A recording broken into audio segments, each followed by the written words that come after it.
Good morning, students. We are there on part D of financial management, where we'll be dealing with factors affecting capital structure.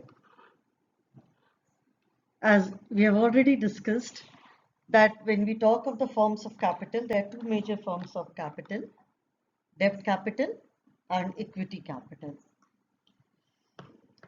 It's mandatory to have equity capital.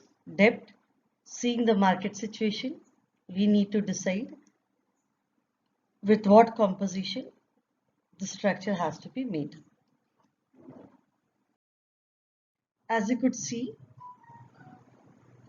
that every industry has its own ideal capital structure where different combinations of debt, equity, preferred stocks, and other options have to be taken up.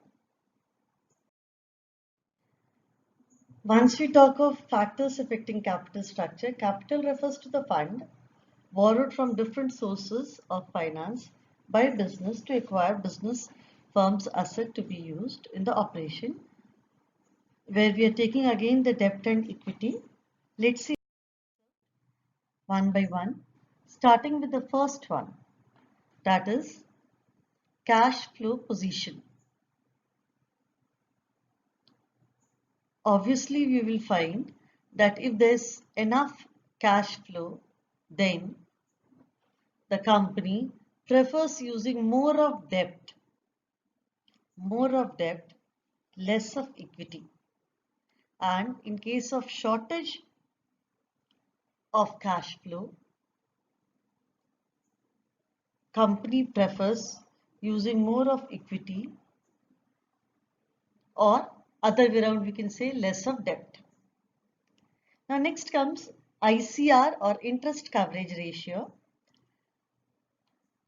This could be mathematically defined as EBIT, earning before interest and tax, divided by the interest. This ratio means number of times a company's earning before interest and taxes to cover the interest payment obligation. Otherwise, if we can say a simple thing, while a child plays carom board, the pink color is used with a cover to strike off. So this coverage is what here we are taking off in case of ICR, that what is your earning and how many times it can cover your interest obligation. So normally it is always written in terms of times, 5 times, 7 times, 9 times, whatever it is. Now, see the numerator and denominator side, and it would be clear that if the ICR is very high, then obviously you are in a better position to cover interest, so you prefer going for debt. And when your ICR is low, then there is no other option than to go for equity, because you are at risk. Interest is a mandatory compulsion part which you have to go for. Otherwise, legal action can be taken on the company. Now, there's a lacuna in ICR which leads to the next concept of DSCR. Now, let us see what this lacuna is. Suppose the company says they have good ICR, very high, but the liquidity position of the company is not good. Liquidity position is not good means what? You have profit, but you are not in a position to pay interest. So this part is not revealed, the liquidity part is not revealed through this ratio. That is why DSCR is a better option compared to this ICR, where we are taking all the necessary obligations which have to be taken care of to know the absolute liquidity position. So DSCR has been developed in order to overcome the lacuna of ICR. So if we say DSCR, profit after tax, PAT, what we say PAT, plus depreciation, plus interest. And let us be very careful because there are controversies in your NCERT and other reference books. If it is non-cash expenses to be written off, then it will be plus. And we prefer this only because plus in a rhythm is moving. It is easy for the child to remember. Otherwise, if you put minus, then it will be cash expenses. So we prefer putting plus non-cash expenses written off. And this is divided by preference dividend plus interest plus repayment of principal amount. Now, here let us see again for the case study purpose.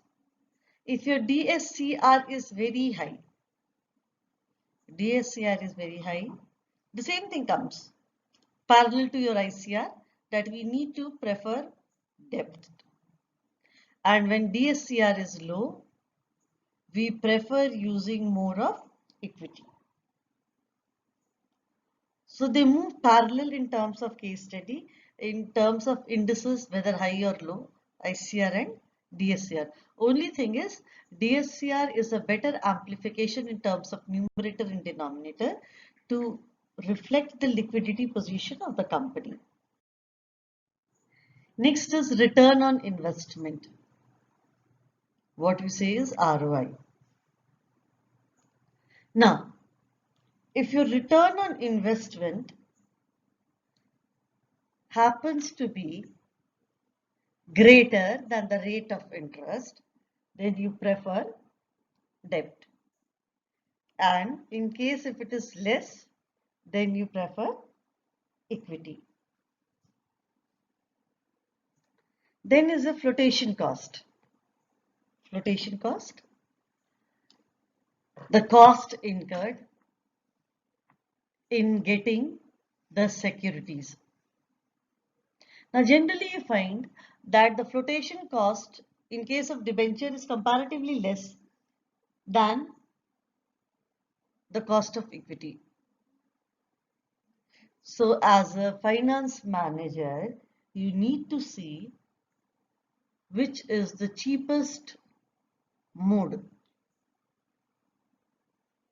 And at the same time, you have to see the other factor also that we say is capital market, the state of capital market or the stock market,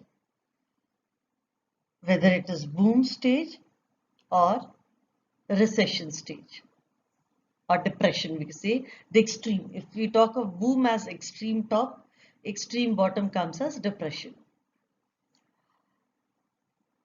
What happens in boom? Your business flourishes. Business flourishes means what? The market price of the security goes high, and securities value going high means there is heavy demand of shares. And if there is heavy demand, it is preferred you go for issuing of equity. So this is how you have to go for logical reasoning. This is how you have to go for logical reasoning. Whereas in depression, what happens? The market is down, risk is high, your market price of securities goes down, the demand is low, and automatically when the demand is low, you have no other option than to go for debt. You have no other option than to go for debt. Next we see tax benefit in terms of debentures. Interest on debt finances tax deductible. When we say while you are calculating EPS, which we'll be taking in the next part of our discussion, that is part E on trading on equity, you will find we take a simple calculation, earning before interest and tax minus interest becomes your earning before tax, then your tax, then earning after tax EAT, then you get divided by number of shares, earning per share. So that means what? Here in this reference I want to speak out that interest on debentures or debt capital is tax deductible. So to avail the tax benefit, the firm can use more of debt, which helps in the shareholders' wealth maximization. This is the entire crust of trading on equity, which we'll be taking in the next part. When the tax rate is high, let us see now. When the tax rate is very high and the firm wants to avail this tax benefit,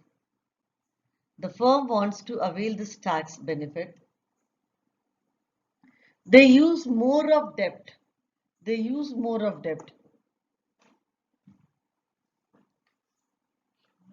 Because the usage of it, if more debt in high tax rate provides tax benefit.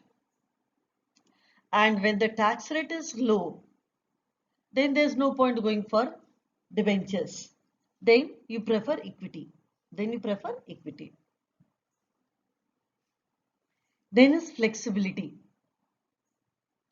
There is flexibility part. Flexibility means the firm's ability to adjust its capital structure to the need of the changing environment as per the competitor, as per the market trend. And whenever needed, the company should be able to raise fund without any undue delay and the cost to finance the profitable investments. Now, normally flexibility and control, they go hand in hand. Issuing more of equity means you are diluting your voting right. Voting right means control. So whenever the company issues new share, it introduces new shareholders who are the owners and control with the existing shareholders. So the existing equity shareholders does not want to dilute this control. So debt is more suitable in such case. Your band of investors or the equity shareholders which are existing earlier, they might have a common temperament, whereas getting new band of investors with new mindset could force problem. But if your existing equity shareholders, they don't mind sharing their control with the new ones, then you go for equity. There's no problem. So accordingly, you have to see in the case study that what the question is saying, and then as a finance manager, what decision you have to take up. I'll be dealing with the case studies also separately, where we'll be taking up how we code the line, and as a finance manager, you would be giving your decision whether the company should go for equity or for preference or debt capital. Then is the risk consideration. Now, we have various types of risk. When we talk of business. At present, we are dealing only with two because this is what is relevant in your syllabus. First is financial risk. What could be the financial risk for a company?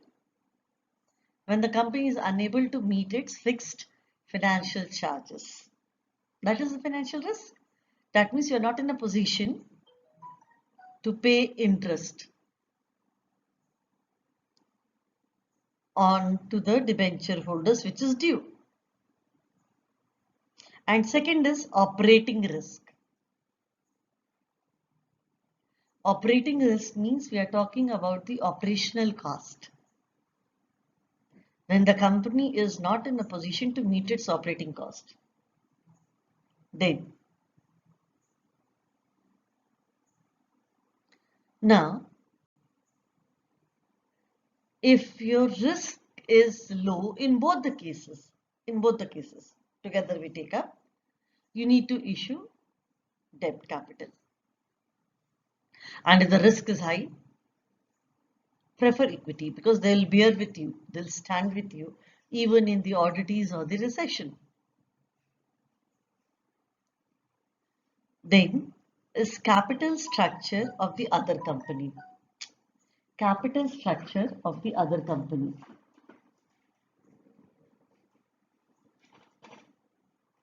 Now, here what happens when you are in an industry, your competitors matters a lot to you. That is why we say ideal capital ratio, debt equity ratio for a particular industry. It could be 1:1, 2:1, 5:1, 5:3, depending upon the nature of the industry. So you have to see what is the industry norm that is existing for other companies in the same industry. For example, if you're in textile industry, the level of competition, the raw material, everything is same. So there, you need to compare the capital structure of other companies in this textile industry. So company in one industry produces almost similar products and use similar source of funding and debt equity mix that I was saying. So when making decision on the capital structure, it is useful to take a look at this debt equity trend prevalent in the selected industry. Now, more or less, these are the points which are relevant and are there for your case study as well as for points. As in when required, there are many more points. We have not dealt all the points here. We are only taking what is relevant to your syllabus. What is relevant to your syllabus and had been asked in your CBSE exams of an hour. We'll further amplify on a conclusive part of this, that if we talk of features of optimal capital mix,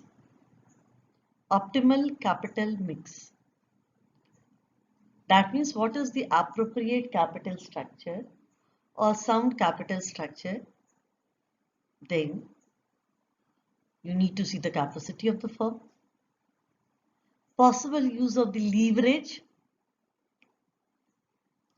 part I'll explain further also in the next part, but right now for understanding we are taking the concept of physics, load and effort. Let's take an example. If there's a manhole and there's a cement slab in front of your house, you call a person to clear that manhole. What he will do is he will take a long rod and try to lift that slab. Longer the rod, lesser the effort of the worker to lift that slab. So the slab that you are lifting is the load, and this load is depth. And the effort that you are putting is your equity. So with what minimum effort you can raise maximum load is what is the concept of leverage. With minimum of equity, what maximum debt capital you can raise from the market is your capital structure ability as a finance manager to prove yourself. Next, the flexibility part. Then to what extent you want to avoid business risk and minimizing the cost of financing and maximizing EPS. The entire crunch of wealth maximization is increasing the EPS, that is worth of a shareholder, because he is the one who has to be there with you in the long run. So his part cannot be overlooked. Next is a review of what we have done.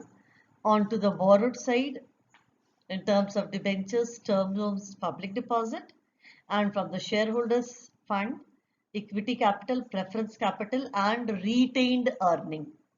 Remember, retained earning part I had discussed in the concept of capital structure, capitalization also, and a financial structure. Then this is a linking pin from D part to E part, risk return trade-off. Risk return trade-off. We'll find this matrix that we move from negative to positive, both vertically also and horizontally. At one side, the risk is moving high. At the other side, the return is moving higher. On X, we have taken, on X axis, we have taken return, and on Y, we have taken risk. And then we see how we are moving with the possibility of risk return trading off. This is what we'll be taking up in the next part in details. Thank you very much. This is Jyoti Srivastava. I will be always available if you have any doubt. If you have any doubt, please do call me, subscribe me, and if required, I'll be available for online sessions of query clarification. Please do subscribe and put your comments in the comment box. It will act as a motivation for me to further improve my videos. Thank you very much.